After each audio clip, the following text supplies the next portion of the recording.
오늘은 성경적 축복, 성서적인 축복관이라 이런 제목으로 말씀을 전하기로 합니다. 왜냐하면 연말이 되니까 감사절이 있지요. 또 성탄절이 있지요. 또 새해가 오지요. 아주 축제 분위기입니다. 그래서 전국이 축제 분위기, 교회도 기쁨이 충만한 이런 계절이에요. 그래서 이 축복이라는 게 뭔가에 대해서 좀 더 성서적으로 생각을 해봐야 되겠다 싶어서 이 제목을 가지고서 지금 연구를 좀 해봤는데, 이 세계에 70억의 인구가 지금 살고 있는데 14년마다 10억씩이 들어가요. 인구가 그렇게 급성장을 합니다. 그런데 70억이라는 인구가 한 사람 한 사람이 전부 축복받기를 원하고 행복하기를 원하고 잘 살기를 원합니다. 그렇지요. 또 세계에 여러 가지 종교가 많이 있는데 모든 종교에서 다 축복을 받는 법, 행복하게 사는 법, 잘 사는 법을 다 가르치고 있어요. 한국에서 보더라도 무속신앙이 있어서 이제 새해가 되면 뭐 이렇게 굿도 하고 뭐 이렇게 여러 가지 일들을 이제 많이 하고 있는데, 우리 예수 믿는 기독교 신자들이 축복에 대해서는 성서적으로 우리가 잘 알아야 되겠다는 생각이 들었어요. 그래서 성서에 비추어 보는 그 축복이 무엇인가? 축복은 어디서 오는 것인가? 축복의 기준은 무엇인가? 축복의 목적은 무엇인가? 이런 거를 성서적으로 한번 생각을 해 보겠습니다. 하나님의 축복은 구약시대나 신약시대나 계속이 되고 있습니다.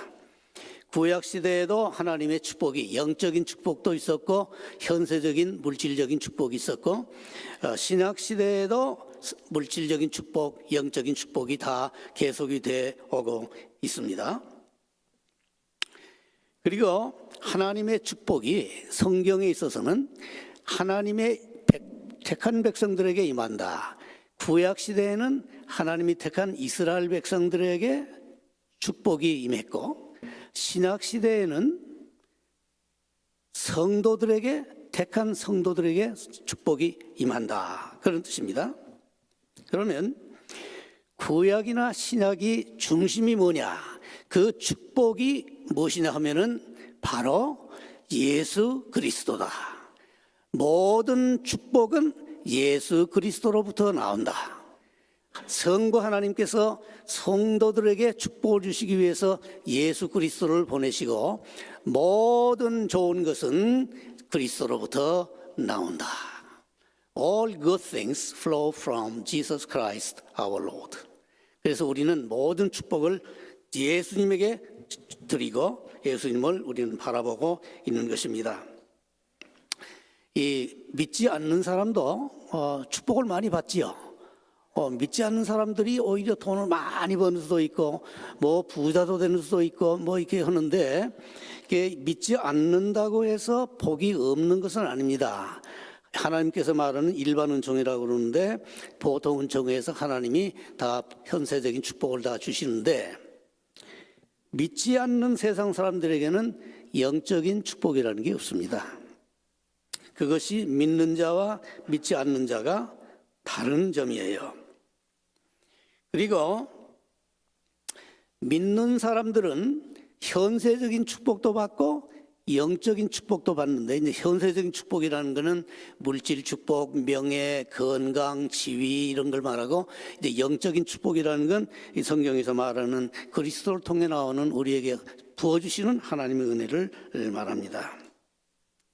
근데 신약에서는 현세적인 축복도 강조하지만은 영적인 축복을 더 강조하고 있어요. 그러면 그 영적인 축복이라는 게 뭐냐? 그거를 다시 한번 정리해 드리겠습니다. 영적인 축복의 첫째는 믿음으로 구원을 받는 축복이다. 믿음으로 구원받는 축복이다. 이 구원이 보통 감사한 축복이 아니에요. 믿음으로 구원을 받으니까 우리가 구원을 받지, 우리가 행위로 구원을 받는다면 그게 참 얼마나 불가능한 일입니다.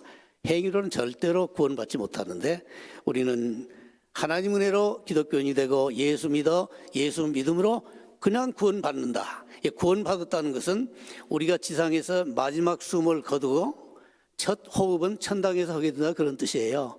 그래서 마지막 호흡과 첫 호흡이 간격이 많지가 않습니다. 사람들이 이게 죽으면 너무 슬퍼하지 마세요. 우리는 여기서 슬퍼지만 마지막 호흡을 거두고 바로 천국에 가서 주님 앞에서 하나님과 함께 큰 호흡을 드리는 거예요. 얼마나 감사한지 모릅니다. 그것이 믿는 자들이 받는 축복 중에도 축복인 것입니다. 그리고 죄 용서함을 받는 축복. 그러니까 죄 용서함을 받으니까 축복을 받는 거예요. 그래서 죄 사함을 받았다. 우리가 우리 죄를 어떻게 사하겠습니까? 우리가 하루에도 생각으로 말과 행동으로 수백 번씩 죄를 짓고 있어요. 평생 동안 쌓인 그 죄라는 것은 정말 태산과 같습니다. 그런데 그 많은 재산을 예수 믿으니까 깨끗하게 용서받았다, 그거예요. 참 감사하지요. 그래서 우리가 갚는 거예요. 죄짐 맡은 우리 구주 어이 좋은 친구인지, 참 고맙지요. 죄짐을 맡으셨어요, 예수님. 우리는 홀가분하거든요. 참 그 축복이 어딥니까? 그 죄의 값이라는 것은 죄 져서 죽어야 되는데 하나님이 죄 용서해 주시고 우리를 영생을 주셨거든. 그리고 예수를 믿으니까 영적인 축복은 예수 그리스도와 연합이 됐다는 거예요. 예수 그리스도 연합. 여러분들 연합이라는 걸 소홀하게 생각하지 마세요. 사람이 누구와 사귀는가 참 중요하지요. 사람이 깡패와 사귀면 깡패가 돼요. 사람이 노름꾼과 사귀면 노름꾼이 돼요. 사람이 주정뱅이와 사귀면 주정뱅이가 돼요. 그런데 우리가 예수를 믿으면 나와 하나님이 친구가 되는 거예요. 이렇게 나와 하나님이 연합이 되는 거예요. 이 죄인이 신의 궤도로 올라가는 것입니다.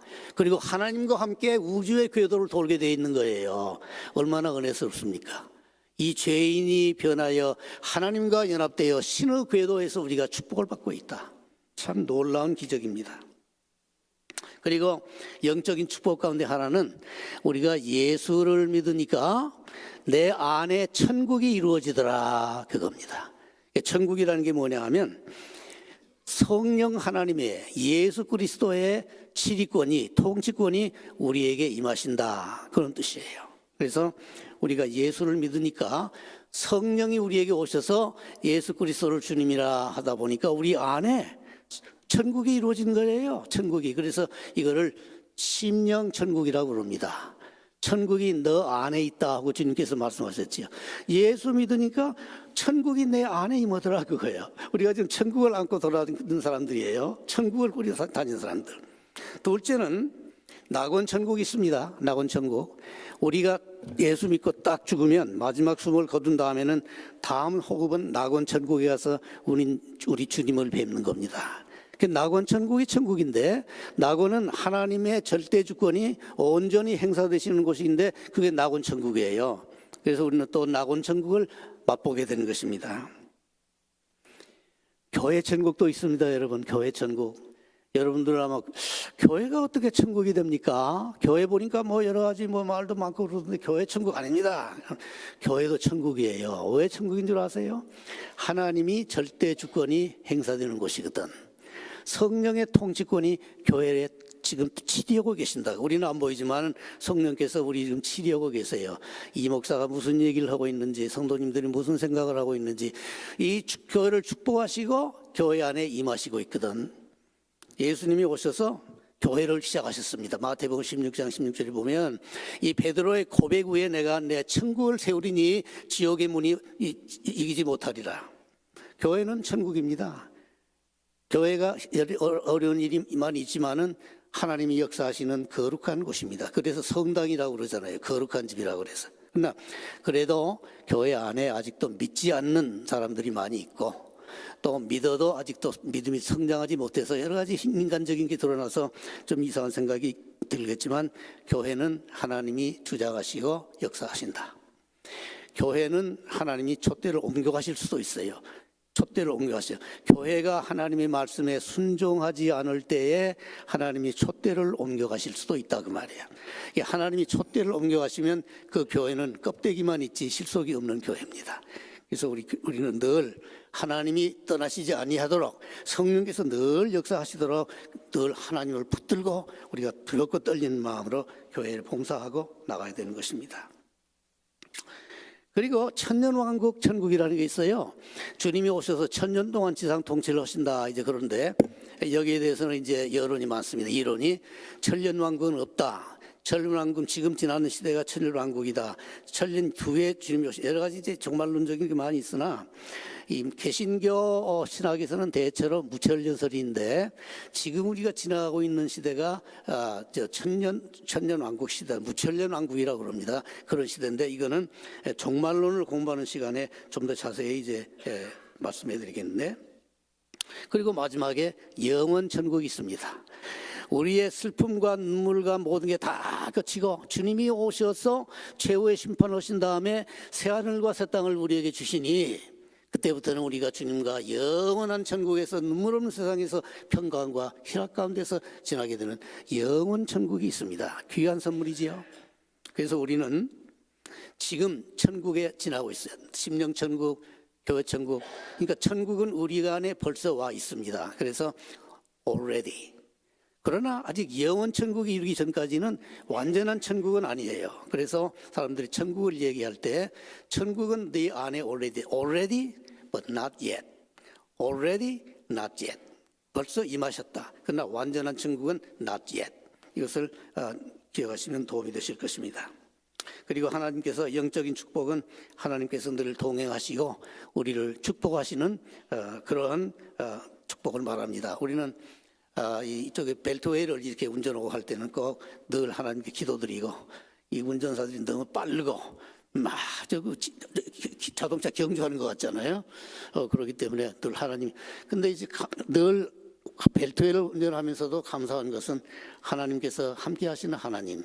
임마누엘 하나님께서 이 495도 축복하시고 거기를 운전하는 모든 사람들과 함께 하셔서 보호해 주신다고 하는 그 안전감이 있어서 마음 편하게 운전을 합니다. 네. 하나님이 늘 계셔. 임마누엘 하나님. 그게 영적인 축복입니다. 그러면 이 영적인 축복은 현세적인 축복보다 낫다. 어떻게 해서 나으냐? 성경에서 예를 들어보면 여러분들 삭개오 기억나시죠? 삭개오는 세리인데 이 유대 시대의 그 세리라고 그러면 그 부정적인 방법으로 돈을 많이 착취하는 게 세리들이에요. 그 세리들은 늘 돈을 많이 긁어 모으면서 늘 죄 가운데 지내고 또 돈은 많지만 죄 가운데 있는데 이 삭개오가 이 세리로서 키가 아주 작은 사람이에요. 그래서 하루는 예수님께서 지나가신다는 말씀을 듣고 삭개오가 예수님 뵈려고 그러는데 사람들이 많이 있으니까 볼 수가 없어. 그래서 삭개오가 어디로 올라갔습니까? 뽕나무로 올라갔잖아요. 뽕나무에 올라가서 주님이 지나가시는 거예요. 지나가시는데 놀라운 일이 삭개오에게 생겼습니다. 주님이 지나가시다가 삭개오를 보신 다음에 삭개오야 내려오너라. 내가 오늘 너희 집에 가서 일해야 되겠다. 그러니까 삭개오가 놀래가지고 기뻐가지고 뛰어가서 주님을 모셔서 집안 청소하고 막 중성의 대접을 합니다. 그래서 주님께서 보시고 삭개오야 구원이 내 집에 이르렀다. 그때 삭개오가 너무너무 기뻐가지고 즉시 고백을 하는데 주여 제가 가진 재산의 반을 다 헌금하겠습니다. 가진 재산의 반을 보내겠습니다. 그러니까 영적인 축복 구원을 받고 보니까 자기가 가지고 있는 물질이 그렇게 중요하지가 않더라 이거예요.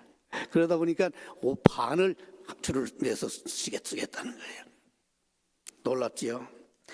마리아가 있지 않습니까? 마르다의 동생 마리아도 있는데 마리아는 말씀을 사모해요. 그래서 주님 앞에 늘 옆에서 말씀을 이렇게 듣고 천국을 생각하고 이 내 앞에 계시는 이분이 이 라바이가 보니까 나를 대신 위해서 죽으러 오셨구나. 이분이 바로 대속에 구원해 주시로구나 생각해서 굉장히 사모하고 굉장히 사랑하고 굉장히 아끼는 거예요. 그래서 하루는 평생 모았던 그 나드 기름이라고 하는 그 비싼 기름이에요. 그 기름을 이제 결혼 준비를 위해서 뭐 했네. 하여튼 굉장히 비싼 나드 기름을 준비했는데 하루는 주님이 계시니까 그 기름을 그 발에다가 붓고 또 자기 머리털로 그 발을 씻었어요. 씻었다. 그 왜 마리아가 그런 짓을 했는가 하면 이분이 하실 일은 내가 가지고 있는 비싼 나드 크림보다 더 훨씬 값진 나의 구세주 우리를 구원해준 분이 아니냐. 그래서 붓고 또 내 자기의 머리털 자기 몸을 사용해서 발을 씻는 그런 아름다운 현상을 볼 수 있습니다. 이제 가룟 유다가 이걸 보고 화를 냈지요. 그 많은 돈을 왜 그렇게 발에다가 부어버렸느냐. 그걸 써야 되는, 좋게 써야 되는데. 주님께서 마리아가 좋은 일을 했다고 마리아를 칭찬하는 걸 볼 수 있습니다. 또 보면은 영적인 축복, 마리아에 보면은 영적인 축복이 물질적인 축복보다는 월등하다. 그런 것이 성경에 바로 예로 되어 있는 것입니다. 내세의 축복은 현세의 축복보다 더 월등하다. 지금 축복은 잠시 아닙니까, 여러분? 우리 언제 뜰지 모르죠. 우리가 가지고 있는 모든 물질적인 재산, 명예 이런 건 다 잠시적이거든요. 그런데 영원 천국에서 받는 그 축복은 영원하다. 그런 뜻이에요. 계시록 21장에 보면은 새 하늘과 새 땅이 나와요. 그리고 새 예루살렘이 나옵니다. 그리고 생명강이 흐르고 생명수가 흐르고 그 생명강에 12실과가 맺으며 아름다운 그 천국을 우리가 볼 수 있습니다. 그 천국이 바로 우리에게 주시는 하나님의 선물이에요. 그래서 여러분들 곧 거기를 가시게 될 겁니다. 아마 내가 상당히 먼저 갈 것 같은데 나이가 있으니까 다 스노레이로 전미에 높대. 그러니까 선교자들이 목숨을 잃어가면서도 웃음으로 기쁨으로 순교를 하는 거예요. 사람이 어떻게 웃으면서 죽을 수가 있어요? 좀 미친 사람들 같지요. 미친 사람들은 아닙니다. 천국을 보니까 너무 찬란해서 내 목 잠시 떨어지는 거 아무것도 아니거든. 웃으면서 다 그러니까 그것까지 성도의 신앙이라는 건 거기까지 돼야 돼요. 거기까지 돼야 돼. 그까지 믿음이 성장해야 돼요. 두려울 거 하나도 없습니다. 네, 순교를 두려워하지 마십시오. 성도의 영적인 축복 가운데 제일 귀한 것은 순교의 축복이라고 합니다. 그러니까 기독교의 축복은 세상 축복과 다르지요. 세상 사람들 순교하는 게 무슨 축복이니? 그게 다 죽는데 기독교는 달라요. 축복관이 다릅니다. 주를 위하여 영생을 위하여 순교까지 하는 그 축복이 얼마나 감사한지 우리는 알아야 될 것입니다. 그런데 여러분, 예수 믿고 영적인 축복을 받았다고 해서 현세의 축복을 거절하라는 건 아닙니다. 예수 잘 믿으면 현세의 축복도 받게 돼 있습니다. 내 영혼이 잘됨 같이 범사가 잘되고 강건하기를 원하노라. 이건 요한 3서 2절 말씀인데, 사도 요한이 가이오 장로, 집사님인지 장로님인지 거기 하여튼 저분인데, 가이오라는 분은 참 남을 대접을 잘하는 분이에요. 옛날에는 먼 길을 선교를 하러 다니면은 하이웨이도 없고 메리엇 호텔도 없고 아무것도 없어요. 그냥 걸어 다녀야 되고 타고 다녀야 되고 먼지가 오고 하루 종일 걷다 보면 피곤하고 지친데, 이 가이오는 지치고 배고픈 성도들이 자기 집에 오면은 정성껏 대접했습니다. 발을 깨끗하게 씻기고 음식을 잘 대접하고 잠자리를 잘 대접해주고 그 다음날 또 노자를 주어서 잘 가라고 대접하고, 얼마나 대접을 잘하는지 그 대접을 하는 소문이 교계에 쫙 퍼지고 아마 그 소식이 천국까지 올라갔을 거예요. 그래서 요한이 가이오에게 쓴 편지가 바로 요한 3서입니다. 그 요한 3서 2절 가운데 가이오를 축복합니다. 그래서 내 사랑하는 자여, 그대의 영혼이 잘됨과 같이 범사에 잘되고 강건하기를 내가 축원하노라. 그래서 요한 사도가 가이오의 영혼뿐 아니라 범사가 잘되고 강건하기를 축원한다고 현세적인 축복도 했습니다. 그래서 예수 믿는 사람은 영적인 축복은 물론이고 영적인 축복을 받으니까 현세적인 축복도 다 받게 돼 있습니다. 얼마나 감사한지 모릅니다. 나는 예수 믿고 후회해본 일 한 번도 없습니다. 얼마나 감사한지. 예수 믿고 나니까 얼마나 축복을 받는지 모르겠어요. 감사해요. 이 축복을 나로 떼 못할 겁니다. 아마 예수 믿고 손해 봤던 사람 손 한번 들어보시오. 한 사람도 없지요. 마음이 평화가 오지요. 영생이 있지요. 참 어려울 때 평안이 오지요. 기도할 수 있지요. 참 얼마나 좋아요. 그런데 성도가 왜 현세적인 축복을 구하는가? 물질 축복, 직장의 축복, 사업의 축복을 왜 구하는가? 그 기준이 어디 있는가? 세상 사람들이 축복을 구하는 것은 내가 자랑하기 위하여, 돈 많은 자랑하기 위하여, 내가 명예를 가지고 한번 시대 보기 위하여 이런 건데, 성도가 세속적인 축복을 구하는 기준이라는 것은 첫째로 일용할 양식을 구하기 위하여. 우리 주기도문도 있잖아요. 먹고 살기 위하여, 겨우 먹고 산다는 게 아니라 문화적인 생활을 잘할 수 있는 그 일용할 양식을 구하기 위하여. 둘째로는 하나님을 섬길 때 물질도 필요하기 때문에 주여 물질을 주시옵소서. 그래서 우리가 현세적인 축복도 구하는 거예요. 일용할 양식, 하나님을 섬기면서 필요한 돈. 이 잠언서 30장 8절과 9절을 보면 기독교인들이, 성도들이 현세적인 축복을 바라는 기준이 어디 있는가, 한계가 어디 있는가를 참 잘 정리해 놨어요. 적어가지고 한번 읽어드릴게요. 잠언서 30장. 나를 가난하게도 마옵시고 부하게도 마옵시고 오직 필요한 양식으로 내게 먹이소서. 내가 배불려서 하나님을 모른다, 여호와가 누구냐 할까 하며, 내가 가난하여 도둑질하고 내 하나님의 이름을 욕되게 할까 두려워함이니이다. 이게 성도가 현세적 축복을 귀하는 이유예요. 예, 내가 너무 가난하면 하나님의 영광을 가려요. 또 내가 너무 부하면 하나님을 부인해버리는 거라. 그러니까 나를 하나님 부하는 죄도 범치 말게 하시고, 내가 너무 가난하여 주의 영광을 가리는 것도 하지 말게 하시고, 그저 일용할 양식 주셔서 적당히 살게 하시고 주님을 섬기게 하옵소서. 그게 성도들이 물질을 구하는 기준입니다. 이거를 잠언서 30절, 8, 9절인데 이거를 내가 욕심이 많다고 생각하는 분은 이 구절을 카피하셔서 벽에다가 딱 붙여놓으십시오. 그러면 내 욕심이 잘 통제가 될 것입니다.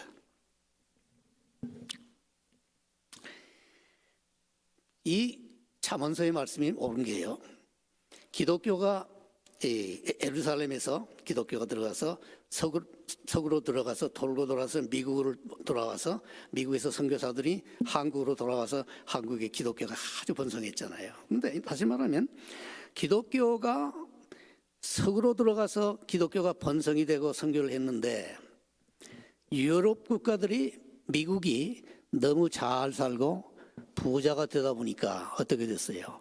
하나님을 점점 잊어버려요.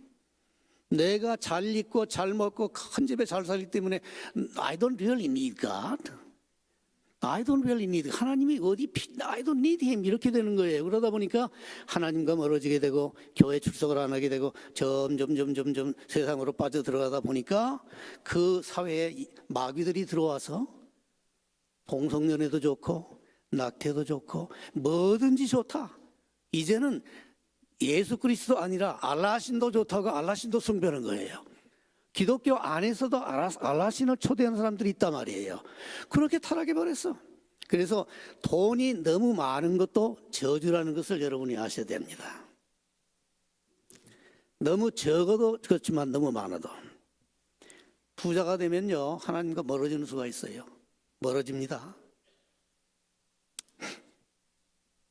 한국 교계에도 하나님이 많은 축복을 주셔서 성도가 한 25%, 큰 건물, 세계에서 제일 큰 감리교회는 한국에 있고, 세계에서 제일 큰 장로교회 한국에 있고, 세계에서 제일 큰 순복음교회가 한국에 있는 거예요.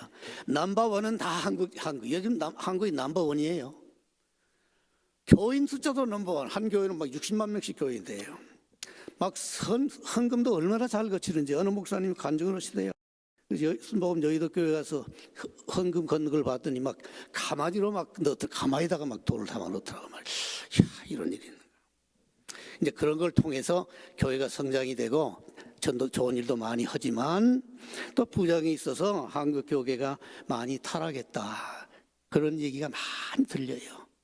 많이 타락했다고. 개혁 운동이 한국에서 지금 열심히 일어나고 있는데, 그것도 뭔가 돈이 너무 많으면, 교회도 건물이 너무 크고 교인이 너무 많고 돈이 너무 많으면 그게 타락으로 내려가는 첫 단계예요.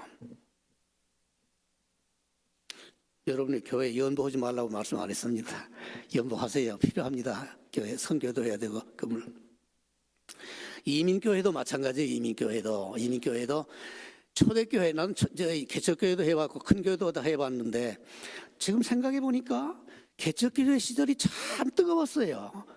열심히 모여서 막 찬양하고 기도하고 성경 읽고 막 서로 사랑하고 돕고 막 한 사람이 더 교회 몰려 막 열심히 지원하고. 근데 큰 교회 가보니까 그런 열성이 많이 식었더라고요. 그래서 신앙이 많이 죽어요. 교회가 너무 크면.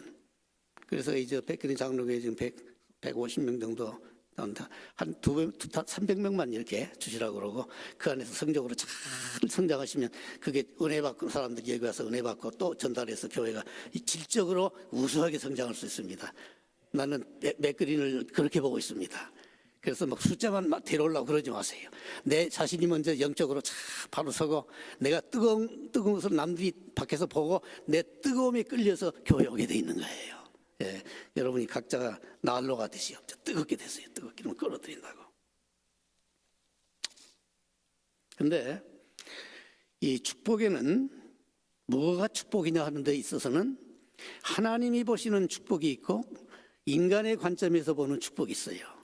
내가 생각하기에는 저게 축복이라고 생각하는데 하나님이 보시기에는 나에 관한 축복이 따로 있으시더라 그거예요. 우리가 축복을 받으려면 하나님의 관점에서 봐야 되는 것이에요. 부모가 자식을 보는 눈이 있고 자식이 자기 자신을 보는 눈이 있고 기성세대가 미래 세대를 보는 관점이 있고 미래가 기성세대를 보는 관점이 다 다릅니다. 이 관점이라는 게 참 중요해요. 예를 들면 이렇습니다. 아브라함 있지 않습니까? 아브라함은 하루는 하나님께서 아브라함에게 말씀하세요.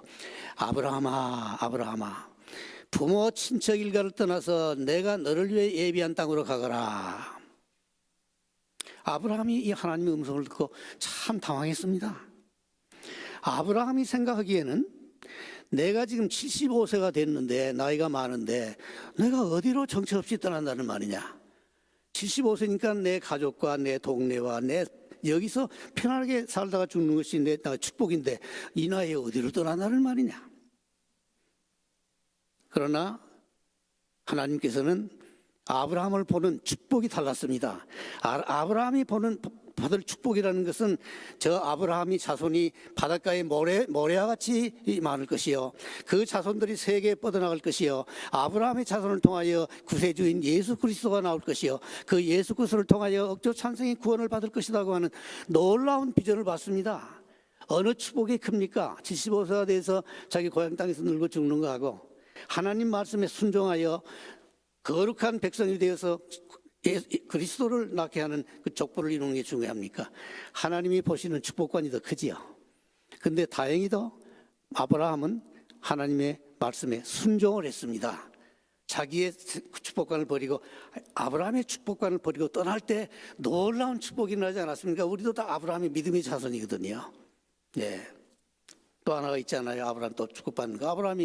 하나님께 아브라함이 또 말씀을 아브라함아 내가 늦게 얻은 그 귀한 아들 있지 않아? 이삭을 나한테 제물로 바쳐라. 똥뚜랑 또 하는 평천병력이 떨어진 거예요. 애지중지하는 이삭을 바치라는 거예요. 그래서 아브라함은 고민을 하다가 순종을 합니다.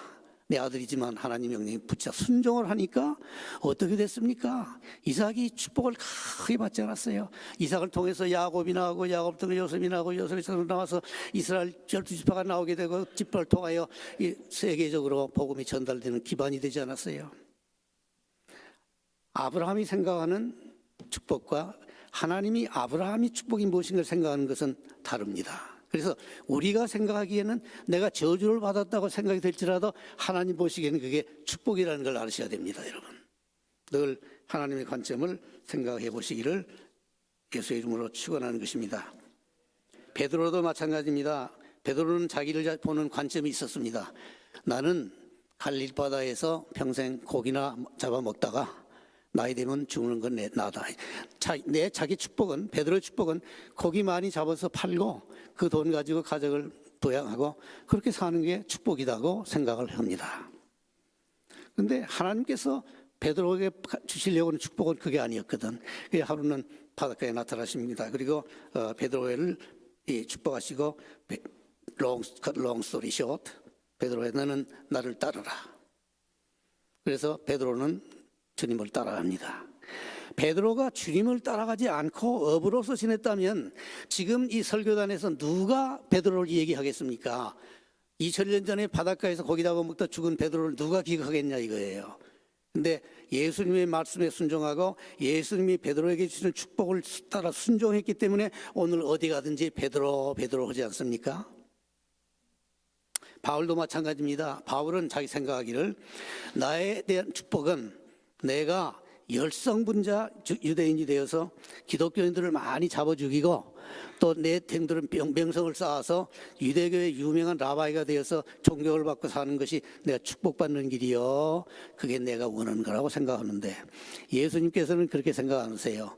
예수님께서 바울을 보실 때는 그 정도의 가지고는 안 된다. 그래서 바울을 다메섹 도상에서 부르신 다음에 축복을 주셔서 이방 사도로 쓰십니다. 이방의 사도로 쓰는데 바울이 얼마나 큰 역할을 했습니까? 신약성경을 보세요. 신약성경에 많은 서신서가 전부 바울 서신이고 우리가 바울 서신을 통하여 은혜를 받고 있잖아요.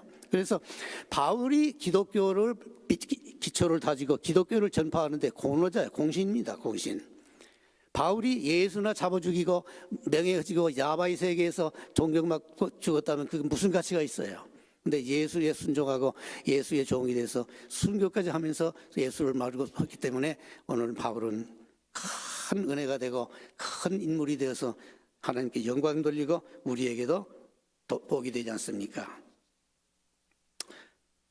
저도 대학을 마치고 군대를 갔어요. 그래 군대를 가서 제대를 했습니다. 제대하고 생각하기를 나는 이제 미국으로 갈 것이다. 미국에 가서 유학을 해서 학위를 받고 한국으로 돌아가서 무슨 장관 자리나 뭐 하나 해서 앉아있으면 내가 세상에 제일 행복한 사람이 될 것이다. 사실 그런 야심이 있었습니다. 그래서 미국으로 막 길을 쓰고 미국에 왔어요. 그 당시에는 예수 안 믿었어요. 길을 쓰고 미국에 와서 막 열심히 막 공부를 하고 막 열심히 돈이 없으니 그 당시에는 돈도 없어요. 접시도 닦아서 막 외리어때 가서 접시하고 할라데이에 가서 막 청소하고. 근데 하나님이 이호영이를 보는 관점이 있으셨더라고. 내가 보는 이호영이는 공부하고 돌아가 한국 돌아가 출세하는 것이 내 행복관이었는데 예수님이 보시는 그게 아닙니다. 예수님은 이호영이는 너의 축복은 여기서 공부하고 남아서 목사가 돼서 복음을 전하는 것이 너에게 축복이요 좋은 것이니라. 그래 난 한국 돌아가지 않고 목사가 돼가지고 여기 서서 얘기하고 있잖아요. 그렇죠?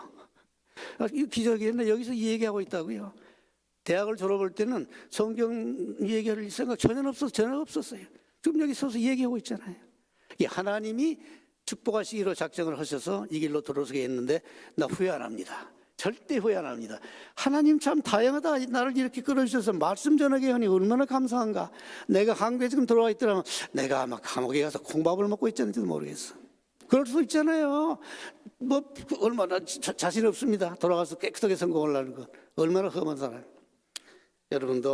여러분도 마찬가지입니다. 여러분도 너무 자신을 너무 교만하게도 생각 마시고 자기를 너무 낮게 평가하지도 마세요. 나는 형편없는 인간이야. 학위도 없고 머리도 나쁘고 아주 볼품없는 인간이.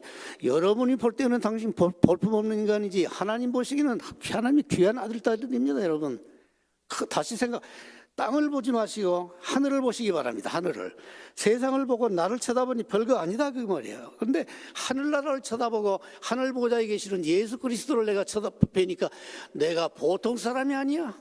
하나님이 육신 입고 오셔서 나를 위해서 죽어주시고 나의 성령 보내시고 내가 죽을 때는 천사 보내서 천국으로 인도하고 영생을 주시고 축복 주시는 보통 존재가 아니라는 것을 여러분들이 깨달으시기를 바랍니다. 여러분들이 자녀를 볼 때도 마찬가지예요. 여러분 미국에서 이와 온 사람들이 한 가지 부모들이 한 가지 참 잘못하는 게 있어요. 나를 포함해서도 그래요. 자식들을 보고 전부 하버드만 가래요. 내 아무개는 하버드 갔는데 너는 뭐 갔냐? 너는 프린스턴에 갔는데 너는 아무것도 아닌 병신아 이러고 막 죽었거든요. 바보야 병신아. 나가서 먹어. 밥도 안 주고 말이지. 그게 아주 큰 죄입니다. 나도 한때 그런 때가 있었어요. 얼마나 회개했는지 몰라요. 당신들에게 주신 그 자녀들은 비록 머리가 좀 나빠서 인류 학교를 못 갈지언정 하나님의 견제에서 당신의 아들, 딸들 보라 이거예요. 그 아들, 딸들은 당신들의 아들, 딸이 아니라 하나님의 아들, 딸들이에요. 하나님이 그 아들, 딸을 당신들에게 맡긴 것뿐이에요. 하나님의 자손들이고 예수만 믿으면 그 아들 하늘에 가서 얼마나 귀한 생명이 되는 것을 여러분이 아셔야 됩니다. 하나님의 관점에서 자식들을 바라보자 이거예요. 옆집 아이가 하버드를 갔으니 그 비교해서 보지 말고 하나님께 이제 그 아들한테도 좋고 하나님께도 영광이 되고 그 아들을 그렇게 만들어 놓은 것도 하나님의 뜻이 계실 거예요. 아마 하나님의 뜻이 무엇인고 이것을 묵상하시라고요. 그리고 여기 이제 시간이 이제 12시간 넘어서 오늘 뭐 장로님 마지막 날이니까 내가 좀 변칙을 해도 아무 말씀 안 하시겠죠. 한 5분만 더, 5분만 더 할게요. 이제 나 장로님 무섭지 않다 이제. 네. 자 그렇습니다. 그러니까 우리가 이걸 아셔야 돼. 사람은 다 나이가 들어서 죽게 돼 있습니다. 인간의 단계가 있습니다. 이런 단계, 이런 단계, 이런 단계. 인간 해가 뜨는 단계가 있고 여름철처럼 무성하게 이파리가 나고 열매를 맺는 단계가 있고 또 시들어서 가을이 돼서 하는 인간의 단계가 다 있습니다. 그런데 우리가 나도 지금 그 단계 인간의 종말 단계에 와 있으나 나는 인간의 종말에 와 있다고 결코 낙심한다든지 계획을 포기한다든지 그러지 않습니다. 나는 지금도 시간 남은 성경이 있고 신학이 있고 시간 남은 말씀 전하고 하나님께서 나에게 주시는 사명이 있을 거다. 내가 호흡을 거두는 그날까지 하나님께서 나에게 원하시는 사명이 있을 것이다. 그 사명에 충실해야 되겠다고 나는 믿어요. 그러니까 여기 어르신들께서도 내가 나이 많다고 생각 마시고 나에게 하나님께서 주실 사명이 또 있으신지 모르겠다. 주님 그 사명 또 저에게 말씀해 주세요. 제가 해드리겠습니다. 그런 생각으로 나가면 나이는 나하고 아무 상관이 없어. 그래서 목회나 주의 일은 언제든지 호흡이 있는 한 주의 일을 할 수 있는 것입니다. 그러니까 여러분이 내가 나이가 많다고 이러지 마시고 하나님이 일을 할 수 있다. 하나님께서 능력을 주시면 그 능력 주시는 자 안에서 내가 모든 일을 할 수 있느니라 하는 성경 말씀을 갖고 여러분이 나가시면 평생 영원히 젊고 하나님에게 영광이 되는 것입니다. 그 이외에도 여기 참 좋은 말씀들 많이 준비해 놨는데 이걸 오늘 다 성략하고 또 다른 기회가 있으면 또 그때 전달하겠습니다. 기대하십시오. 예.